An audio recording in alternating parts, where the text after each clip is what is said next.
घुड़के चली। मजा आ गया ये नाजिया। आजा इधर। आज मैं एकदम मूड में है रे नाजिया, कमाल की मूड में है।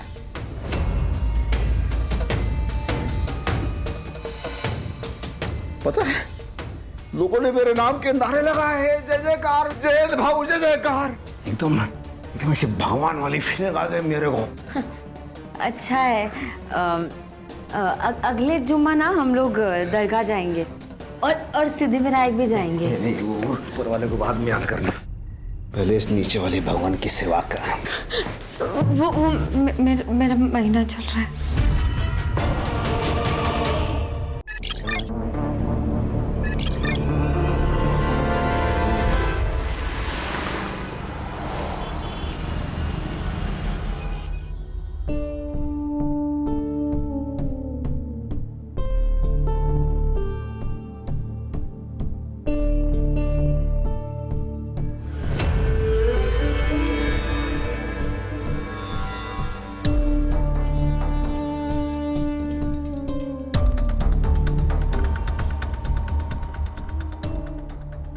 ठीक है रहने दो।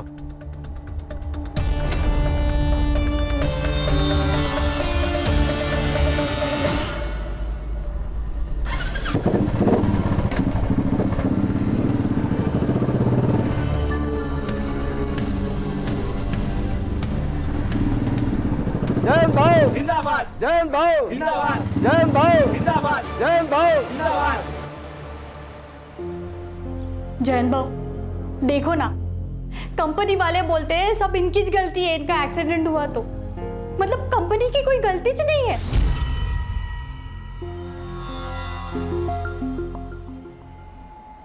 अरे घाबरायचं नाही, जोपर्यंत ह्यो जयंत हाय काय एकदम।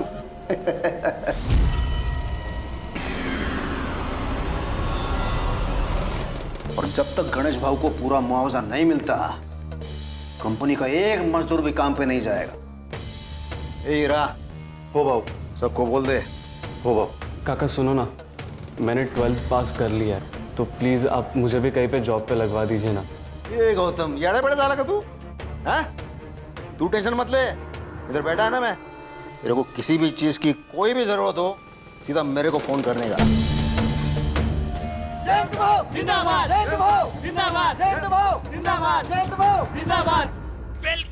My friend, welcome welcome welcome. Shakaal के अड्डे में तुम्हारा स्वागत है। टीवी देख रही है तू? तेरे को अभ्यास करने को बोला था ना? ना कोई लिफ्ट ना कोई घोड़ा। अभ्यास करने को बोला था तेरे को?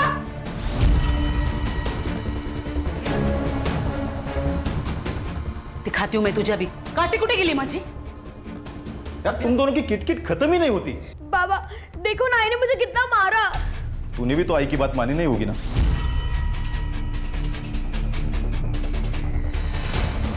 आप दोनों ना एक जैसे हो, दोनों में से मुझसे कोई प्यार करता ही नहीं है। अरे साइली, साइली देख जयंत, 10 लाख बहुत ज्यादा है गणेश के लिए। अरे खन्ना साहब बंदा बेड पे है, जिंदगी भर उसने आपके फैक्ट्री के लिए काम किया है, पर अब आपके फैक्ट्री के एक्सीडेंट की वजह से वो आगे जिंदगी भर काम नहीं कर पाएगा। एक काम कर, 5 में निपटा ले, नहीं तो वो भी नहीं मिलेगा। आपको पूरे के पूरे 10 लाख रुपए देने पड़ेंगे। तो क्या फैक्ट्री पर ताला लगाऊंगा, एक वर्कर भी काम पर नहीं आएगा। और आपको तो मालूम है ही, एक दिन भी अगर ये आपकी फैक्ट्री बंद रहेगी तो आपका कितने का नुकसान होएगा? हाँ ना साहब, ये अच्छी डील है, ले लो ये तो सोचिए आप। लेकिन मेरे पास ज़्यादा टाइम नहीं है। चल रही है जयंत भाऊ जिंदाबाद, जयंत भाऊ जिंदाबाद, जयंत भाऊ जिंदाबाद, जयंत भाऊ जिंदाबाद, जयंत भाऊ घुड़के चली। मजा आ गया ये नाजिया। आजा इधर। आज मैं एकदम मूड में है रे नाजिया, कमाल की मूड में है।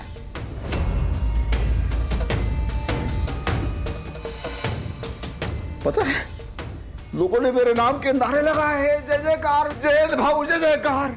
एकदम ऐसे भगवान वाली फीलिंग आ गई मेरे को। अच्छा है। अगले जुम्मा ना हम लोग दरगाह जाएंगे और सिद्धिविनायक भी जाएंगे। नहीं, वो ऊपर वाले को बाद में याद करना, पहले इस नीचे वाले भगवान की सेवा कर। वो मेरा महीना चल रहा है। चलिए। कैसे चलेगा ये? 9th में ये हाल है तो 10वीं में तो ये लड़की नाक ही कटाएगी मेरा। कहा था ना मैंने इस आफत को मत लेकर आओ, लेकिन नहीं। अरे अनाथ आश्रम से किसी बच्चे को गोद लेते ना तो भी चलता, लेकिन नहीं, तुमको चाहिए थी तुम्हारे भाई की लड़की। क्या करें, फंस गया अपन। मैं क्या मानते, इसको वापस गांव भेज दो, गांव ही भेज दो।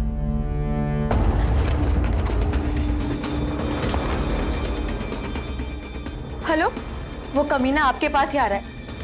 क्या?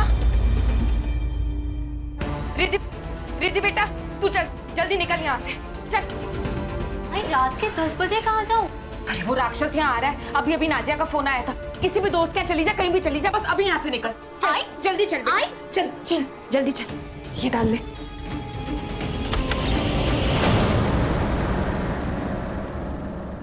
अरे मेरी हीरोइन, क्या ये इसे रेडी होके तू कहाँ जा रही है? अरे आज मैं बहुत खुश है।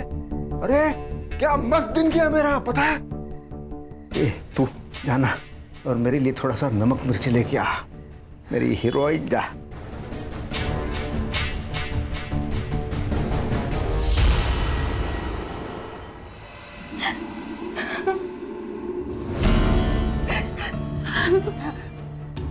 ऐसा स्माइल करके करेगी ना तो पूरी रात प्यार से बीतेगी, नहीं तो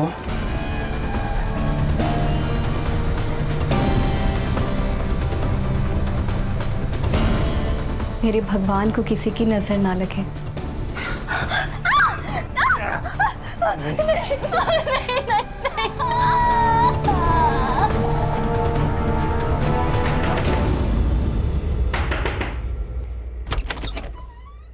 तुम हसन, तू यहाँ क्या कर रहा है? लेने आया हूँ तुझे।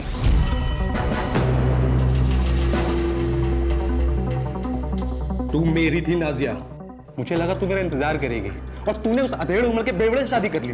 तो क्या करती मैं? हाँ, तू तो जेल चला गया और तेरे अबॉर्शन के बाद कौन मुझसे शादी करता? और वो तेरा नेता मेरे पीछे पड़ गया था, भागकर मुझे मजबूरन मुंबई आना पड़ा। तू ऐसे 10 साल के बाद वापस नहीं आ सकता। मैं अभी 6 महीना पहले जेल से निकला हूँ और 6 महीने से तुझे ढूंढ रहा हूँ। देख, अब जाके मिली है तू। देख, मुझे पता है तू तेरे पति के साथ खुश नहीं है, लेकिन वो मेरे बच्चे का बाप है और मैं उसे कभी नहीं छोड़ सकती। और तेरे को पता नहीं है, जैद बहुत ताकतवर है, वो कुछ भी कर सकता है। ए नाजिया, मैं दुर्गापुर का सबसे बड़ा शार्प शूटर हूँ, हमें किसी से डरने की जरूरत नहीं है। तेरा वो जयंत है ना, उसके लिए तो मेरी एक गोली काफी है।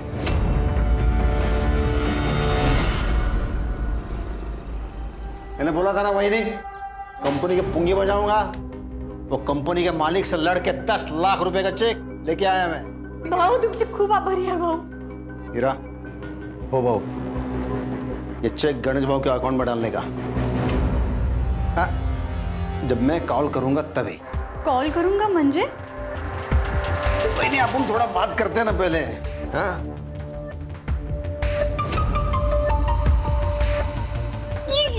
क्या कर रहा हो? अरे 10 लाख रुपया ऐसे फोकट में मिलता है? ये जो कर रहा हूं मैं, हम दोनों के फायदे के लिए कर रहा हूं मैं। देखो, आपको क्या चाहिए?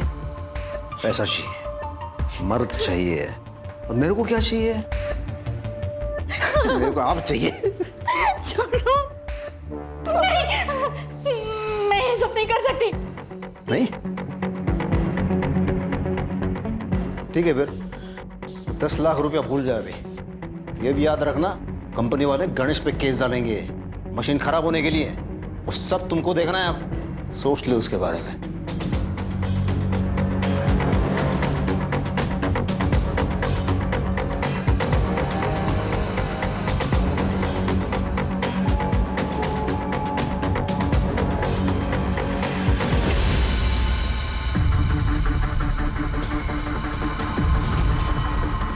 साइली, ये क्या कर रही है तू? चोरी कर रही है तू? हाँ, चोरी करेगी? आज मैं तेरे को नहीं छोड़ेगी, आज नहीं छोड़ूंगी, आज नहीं छोड़ना तुला। साइली, साइली, कुछ करो ना। अरे वो सर्विस करने पे साइली।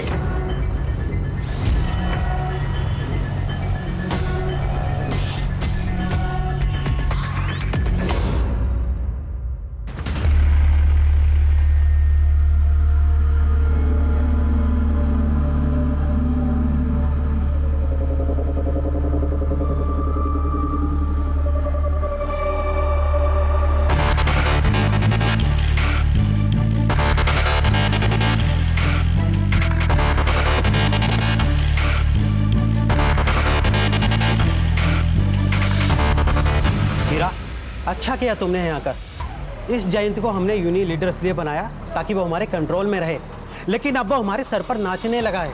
इसलिए अभी ऑफर मैं तुम्हें दे रहा हूँ जो 10 साल पहले मैंने जयंत को दिया था। लेकिन हाँ, एक बात याद रखना, इसे यूनियन लीडर से हटाना आसान नहीं है। खन्ना साहब, जयंत जिंदा रहेगा तभी तो लीडरगिरी करेगा ना।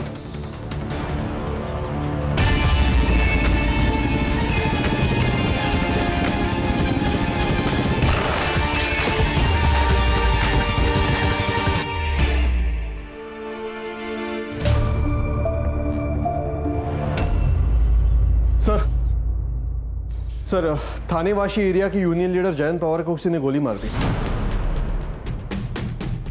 जयंत पवार? सर, मैं PSI Sanjay Sawant, MG police station थाने से। मुझे आपको जरूरी इंफॉर्मेशन देनी है सर। थोड़ा जल्दी बताइए, मुझे अर्जेंसी में कहीं पहुंचना है। सर, ये हमारी बेटी के बारे में। सर, मैंने गन चोरी की रिपोर्ट की थी अपने स्टेशन में, साथ ही साथ मैं साइली को भी खोज रहा था। ये लास्ट मैंने उसे वासी में ट्रेस किया। साइली का कोई दोस्त या आपका कोई रिश्तेदार या वाशी में रहता है? नहीं सर।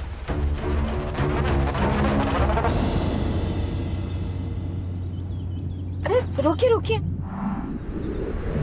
अरे वो देखिए लड़की। हाँ, तो हम क्या करें उसमें? ऐसे कैसे? उसे हम अकेला नहीं छोड़ सकते।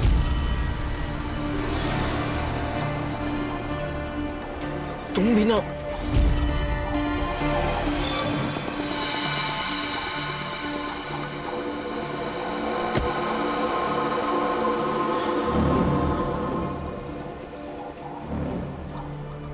बेटा, अरे नहीं नहीं बेटा, डरो नहीं, मैं कुछ नहीं करूंगी तुम्हें। तुम ठीक तो हो? खोई हो क्या? चल, हम यहीं पे रहते हैं, हमारे साथ घर चलोगी? आओ।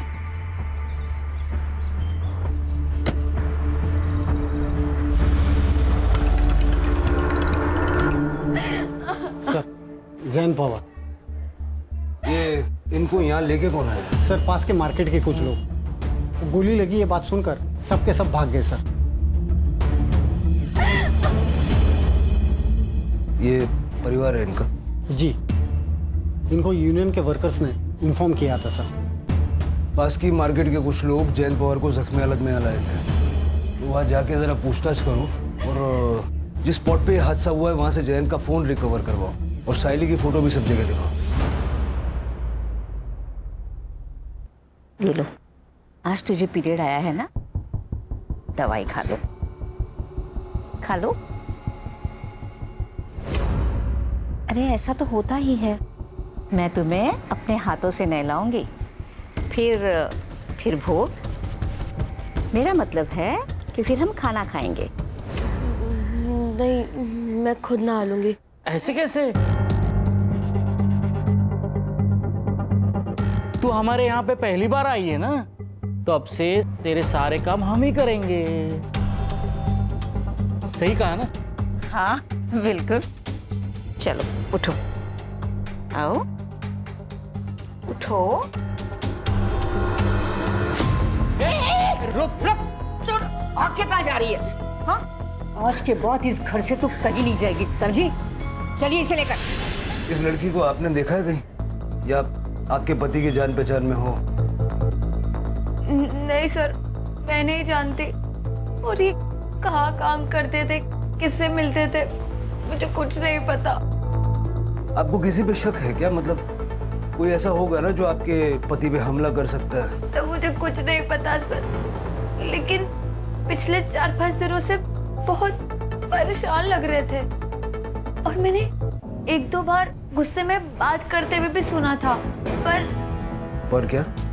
पर सर वो उनकी पहली बीवी और उनकी बेटियां उनका पीछा ही नहीं छोड़ रही थी। कुछ दिन पहले तो वो मेरे घर तक आ गए। मैं जयंत की जायज बीवी हूँ, समझी? उसके घर, उसकी जायदाद पर मेरी बच्चियों का हक है। मैंने नहीं कहा था जयंत से कि ये सारी जायदाद मेरे बच्चे के नाम कर दे, उसने खुद की है। तो उससे ये बात जरूर कह देना कि अगर उसने अपनी वसीयत नहीं बदली ना तो मैं उसे छोड़ूंगी नहीं। उसके मरने के बाद उसका सब कुछ मेरा और मेरी बच्चियों का ही होगा। सर वो इनकी पहली पत्नी को बहुत गुस्सा आता है।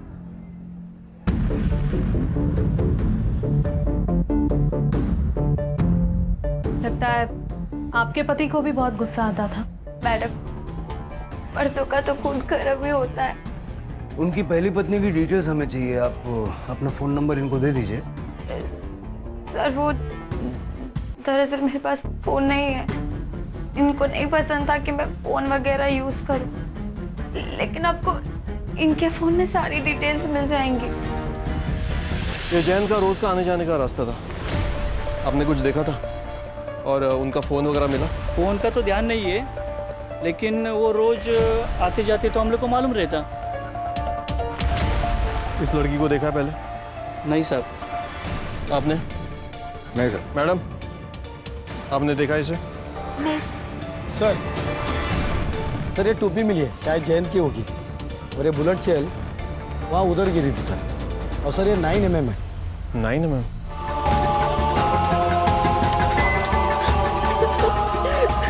छोड़ो। ये लीजिए, इसे मंगलसूत्र पहना दीजिए। हाँ, ये तो पहनना ही पड़ेगा क्योंकि अब तू मेरी बीवी बनेगी। छोड़ो, मुझे ये नहीं पहना। अब बन गई तू मेरी बीवी। अब होगी तुम्हारी सुहागरा।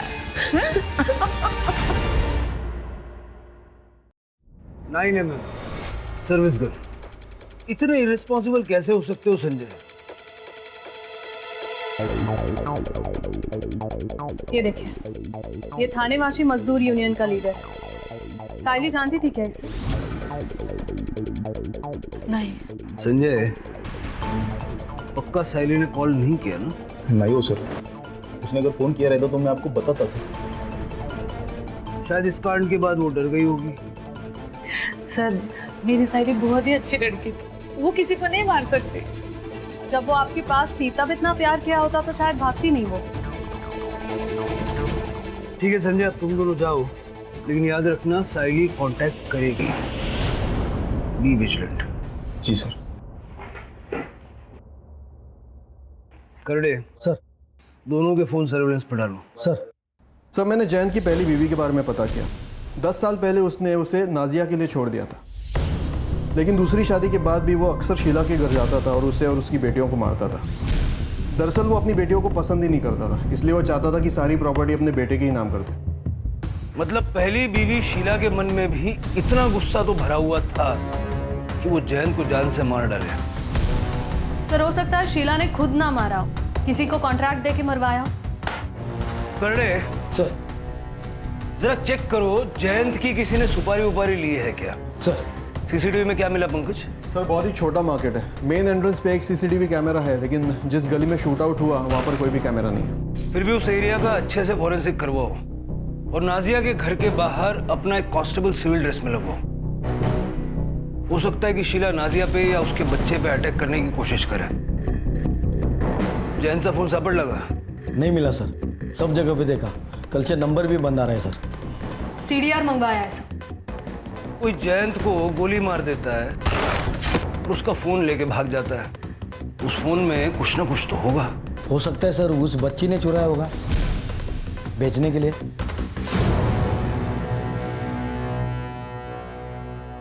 दस साल हो गए साहब उसे हमें छोड़े हुए। लेकिन वो अक्सर यहाँ पर आया जाया करते थे ना। टाइल मारने आता था साहब और बच्चियों से मिलने, कभी पैसे देने। वॉशरूम? अंदर लेफ्ट में। Okay sir excuse me.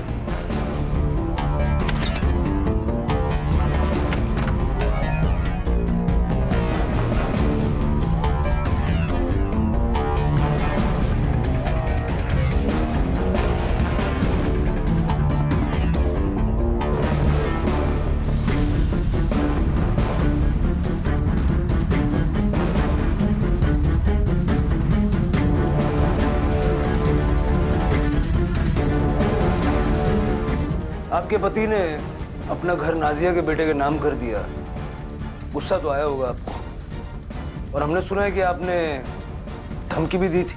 हाँ साहब, लड़ाई की थी मैंने अपनी बच्चियों के हक के लिए। अपनी शादी तो बचा नहीं पाई, उससे क्या मारूंगी।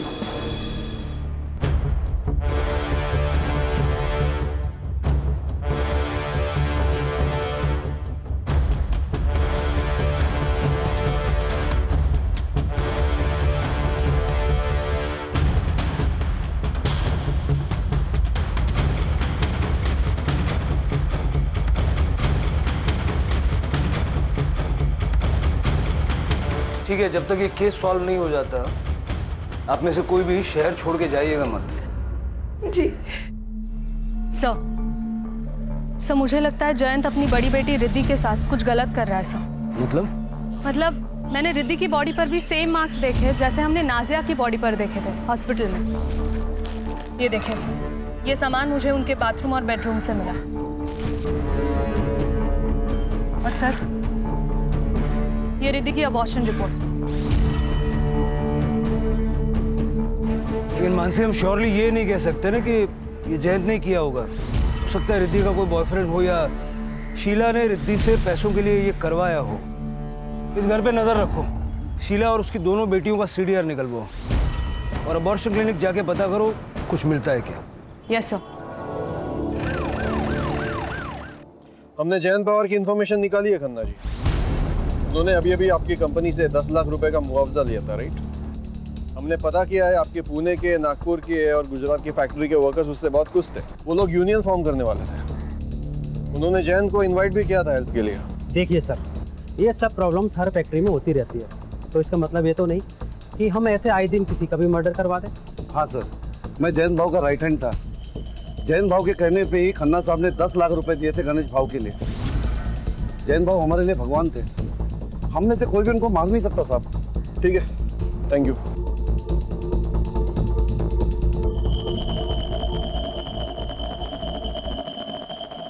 सर, हमने साइली के दोस्तों से और क्लासमेट से दोबारा बात की और आपके कहने के मुताबिक सबके घर पे भी है, लेकिन साइली का कहीं कुछ पता नहीं चला। मैडम, जयंत, शीला और उनके बेटियों की सीढ़ियाँ। ओके सर, शीला को रोज सुबह 11 बजे एक नंबर से कॉल आता है।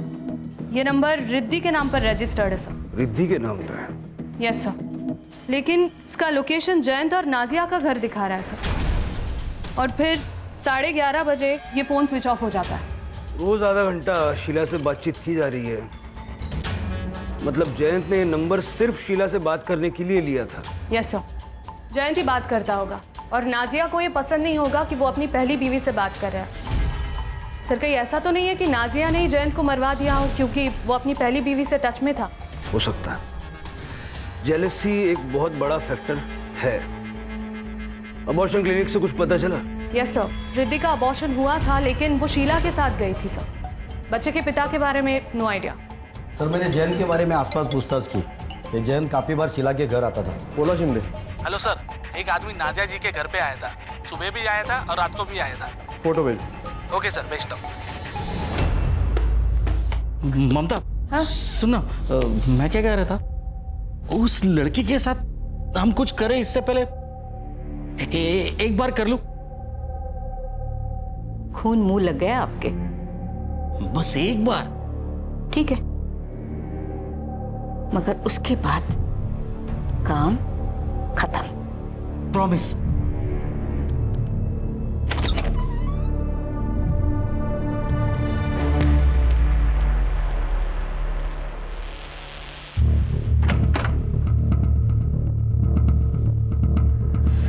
नाजिया जी, ये बंगाल का शार्प शूटर हसन अली आपके घर के चक्कर क्यों काट रहा? सर एक मिनट।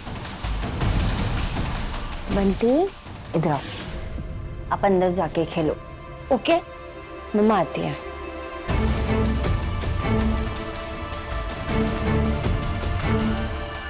सर मेरा और हसन का अफेयर था बंगाल में, लेकिन उससे 10 साल की जेल हो गई थी। और जब वो रिहा हो गया तो उसकी मदद से तुम दोनों ने मिलकर जयंत को मरवा दिया। क्या? नहीं, ऐसा बिल्कुल नहीं है। हसन इसलिए आया था क्योंकि वो चाहता था कि मैं भागकर फिर से बंगाल चलूं उसके साथ। वो जयंत को मार सकता है, ऐसा लगा नहीं आपको? ऐसा तो हो सकता है, लेकिन इसमें मैं क्या कर सकती हूँ? और वैसे भी जयंत का सिर्फ एक दुश्मन नहीं है। 2 दिन पहले एक औरत आई थी, उसने तो जयंत के सर पर रॉड से मार भी दिया था। बाय पापा। बाय। नहीं छोड़ूंगी तुझे मैं। ये दिशा, चल निकल ऐसे। दोबारा यहाँ दिखे तो जान से मार दूंगा। देख। लड़ाई किस बारे में हुई थी? सर वो तो मैं नहीं जानती, लेकिन इतना पता है कि उस औरत का नाम दिशा था। तो ये बात तुमने पहले क्यों नहीं बताई हमें? मैम मैं इतने बड़े हादसे में मैं बताना भूल गई। तो पीएम रिपोर्ट के हिसाब से जयंत की मौत 25 जुलाई को रात 8 से 10 के बीच में हुई थी। Cause of death excessive blood loss. Sir Jayant को लगभग 10 फीट की दूरी से 9 mm बुलेट लगे। और हाँ, रिद्धि के घर जो कॉन्डम्स और बाकी सामान मिला है वो भी जयंत का ही है सर। वो गली में अंधेरे में 10 फीट की दूरी से गोली मारी तो किसी शार्प शूटर का ही काम हो सकता है सर। साइली तो इतनी स्किल नहीं हो सकती। सर हो सकता है तुक्का लग गया हो। हाँ सर, काफी दिनों से हमारे किसी भी खबरी ने गन की खरीद फरोख्त की कोई इन्फॉर्मेशन नहीं दी है। हसन की कुंडली निकालो, देखो वो कब मुंबई आया, कहाँ ठहरा है, उसके ठिकाने पे रेड मारो, देखो गन्स वगैरह कुछ मिलती है क्या। साइली की क्या खबर? सर वाशी ट्रैफिक पुलिस और बिट चौकी की मदद से उसे ट्रैक कर रहा है। फिलहाल तो इतना ही पता चला है कि वो थाने से वाशी गई थी ऑटो लेकर, फिर वो स्टेशन के सामने गई और शायद वहां से वापस आ गई, और दूसरे दिन उसे शांतिनगर मार्केट में देखा गया। सर अगर साइली ने जयंत को मारा है तो वो डर गई होगी, भाग सकती है। लेकिन साइली के पास जयंत को मारने का मोटिव क्या है, और वो इस वक्त है कहाँ?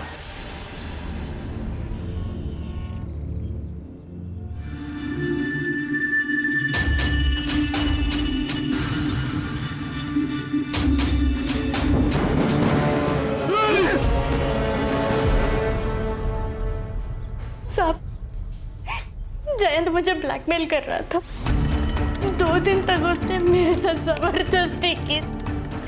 अगर मैं उसकी बात नहीं मानती तो वो मुझे पैसे नहीं देता। आपने जयंत पे अटैक क्यों किया? उसने मेरी और उसकी फोटो 1-2 मजदूरों को दिखा दी थी।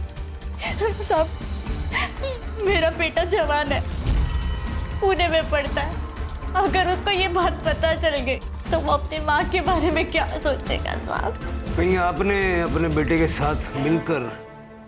नहीं साहब, जयंत ने तो उसी दिन अपनी गलती सुधार ली थी। वही नहीं है बगा, कान पकड़ तुम ही। अल्लाह माफ करो, क्या थोड़ा सा दारू पिया मैंने, आपकी बेइज्जती हो गई, स्टाइल मारने गया मैं। लेकिन आप टेंशन क्यों लगा? वही नहीं, बिल्कुल टेंशन नहीं लेने का। उन दोनों को समझा दिया है मैंने, अगर मुंह खोलेंगे तो दोनों जान से जाएंगे। हाँ ये तो भाई वो बात वही खत्म हो गई थी। हम तो गरीब लोग हैं साहब, सुपारी कहाँ से देंगे? ठीक है, जाइए आप।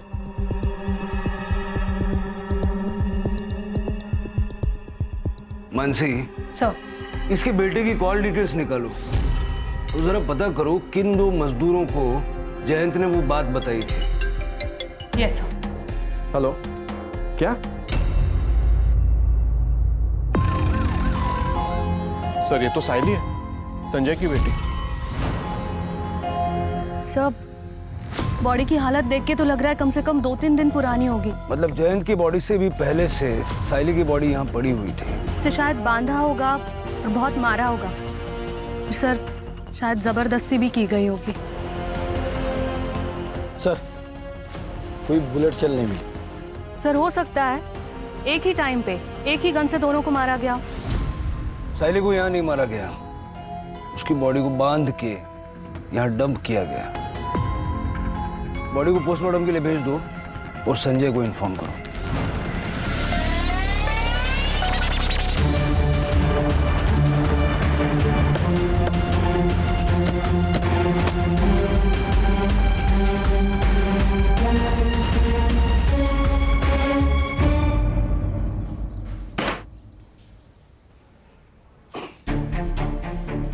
महीने पहले तू रिहा हुआ और 6 महीने में दर्जन से ज्यादा शूट आउट में तेरा नाम आ रहा है। फेमस है तू।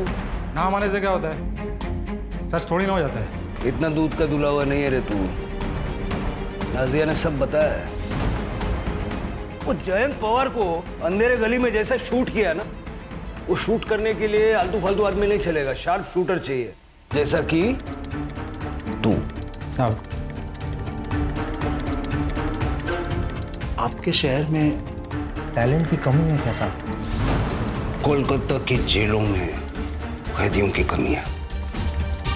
बंगाल की पुलिस आ रही है तेरे को लेने के लिए। अभी जब तक वो लोग इधर पहुंचेंगे तब तक ये लोग जो तेरा हाल करेंगे ना, फिर तू 2 पैर पे खड़ा रहेगा नहीं रहेगा।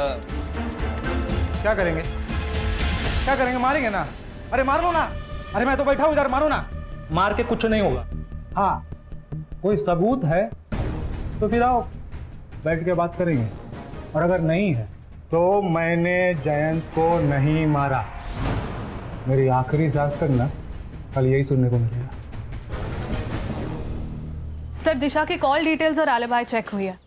जिस दिन जयंत का मर्डर हुआ था उस दिन वो अपने घर पे ही थी सर। और सर, उसका बेटा गौतम 25 तारीख को वो अपने पीजी में ही था, पुणे में। किसी ने कंफर्म किया कि वो पीजी में था? यस सर, उसके रूममेट ने बताया, क्योंकि उस दिन गौतम की तबीयत ठीक नहीं थी तो उसके रूममेट ने ही उसे मेडिसिन दी थी। सर, जिस नंबर से शीला को कॉल आता था वो 11 बजे वाला वो ऑन हुआ है, नाजिया के घर के एरिया में। करने से बोलो कि जाके चेक करें नाजिया के घर पे बैठ के कौन वो फोन यूज कर रहा है। यस सर, आई।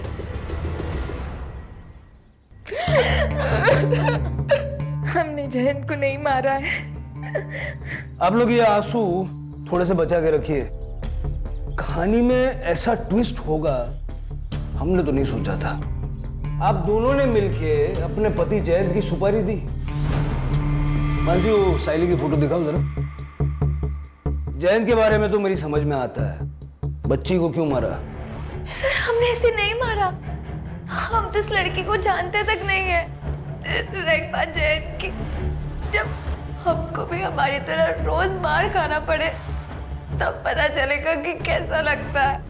जब जयंत ने नाजिया से शादी की तो मुझे बहुत गुस्सा आया साहब, लेकिन जब मैंने इसकी हालत देखी तो मुझे समझ आया कि जयंत को बीवी नहीं, बस अपनी अय्याशी करने के लिए औरत चाहिए। और सर, जब मुझसे उसका मन भर जाता तो वो रिद्धि के साथ, अपनी बेटी के साथ। रिद्धि जयंत की बेटी नहीं है साहब। जब हमारी शादी हुई तब मैं पेट से थी। मेरे पिता ने ढेर सारा दहेज दिया था, इसलिए जयंत ने कुछ नहीं कहा। जिस किसी ने भी उस जानवर को मारा है ना, सही किया। फिर आपने एक दूसरे के खिलाफ क्यों बोला? अगर हम आपको ये बताते कि हम दोनों के बीच में कोई प्रॉब्लम नहीं है तो आप लोग हम पर शक करते। पंकज,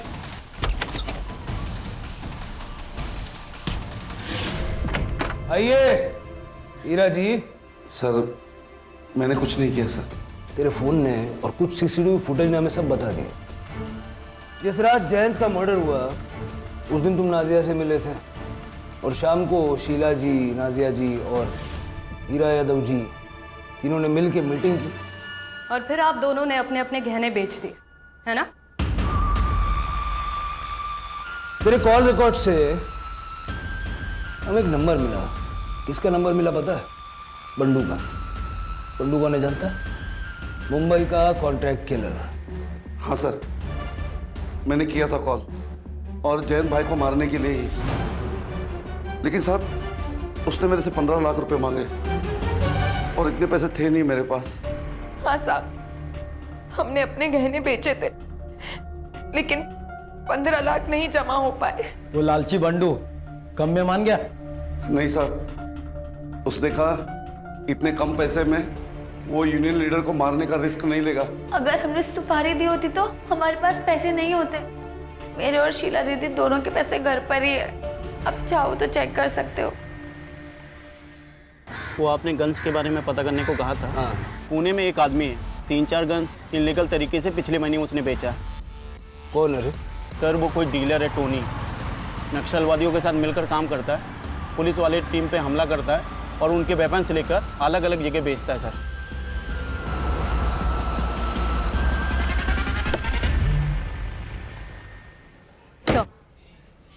साइली की पोस्टमार्टम रिपोर्ट से। Raped multiple times, cause of death excessive blood loss due to 9 mm bullet.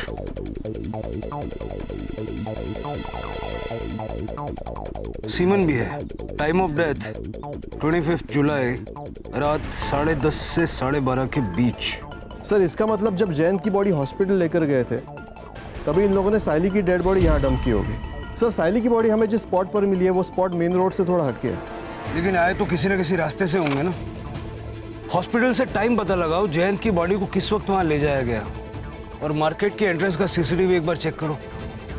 आसपास के लोगों से पूछताछ करो किसी ने कोई मूवमेंट नोटिस की है क्या, और क्राइम सीन दोबारा से चेक करो क्योंकि दोनों मौतें 25 तारीख को हुई।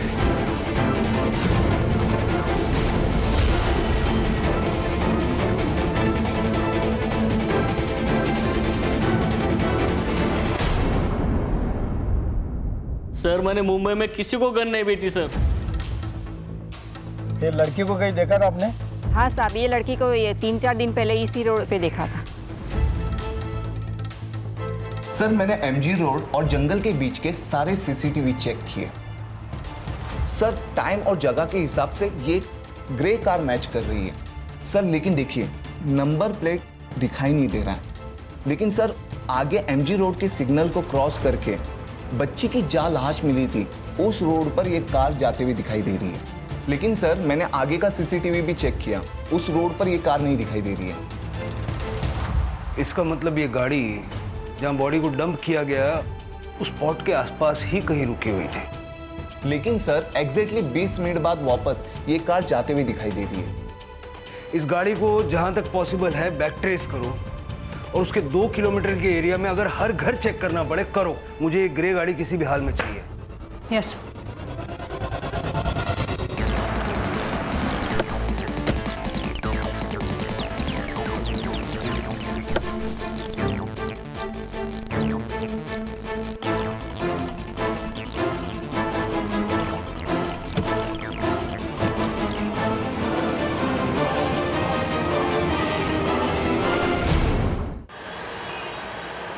हमने कुछ नहीं किया है सर। हमने तो उस लड़की को आसरा दिया था। आपकी उम्र का लिहाज कर रहे हैं, वैसे करना तो नहीं चाहिए। आपने साइली का रेप किया और बाद में उसे गोली मार के उसका मर्डर किया, शर्म आनी चाहिए। आपका सीमेन मैच हुआ है, और ये गन ये जहां आपने छुपाई थी ना, हमने ढूंढ निकाली।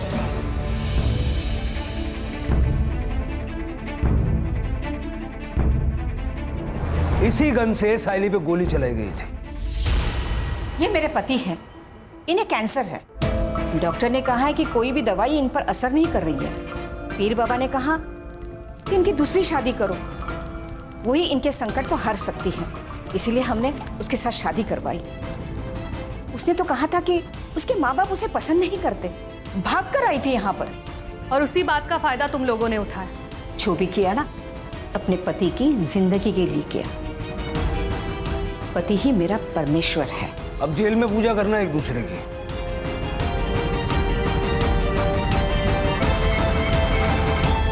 सर फिर ये जयंत पवार को किसने मारा होगा? टोनी ने जिनको गन्स बेची है ना, उन सबके स्केचेस बनवाओ उससे। सर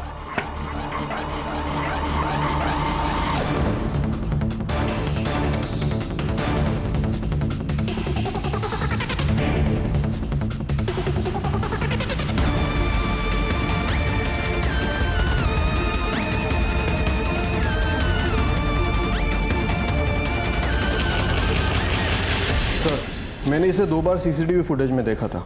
मुझे पहले लगा कोई रैंडम बंदा होगा, लेकिन ये दोपहर को उस गली में गया था इसी रास्ते से, और उससे पहले वो नाजिया और शीला दोनों के घर के पास दिखा था। यह इसका दूसरा फ़ोन। इसने इसी फ़ोन से टोनी को कांटेक्ट किया था। मानसी, तुमने रूममेट से बात की थी ना? बात तो की थी सर, बाद में पता चला वो इसका रिश्तेदार ही है। झूठ बोला था उसने सर। दिशा को बहन मानता है वो। और क्या करता सर, उस राक्षस से लड़ने की हम में से किसी में हिम्मत तो थी नहीं सर। उसने मेरी माँ के साथ, जब मुंबई से मेरी माँ को सरप्राइज देने के लिए आया था,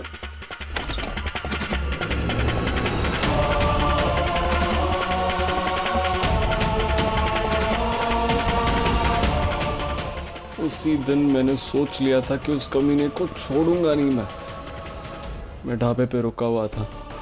मैंने टोनी को कांटेक्ट करके उससे गन खरीदा था। मैंने जयंत का पीछा किया। मुझे पता था कि मेरे घर से उसके घर तक जाने के लिए वो वही रास्ता चुनेगा। किस्मत अच्छी थी कि पहली बुलेट उसके पीठ पर लगी और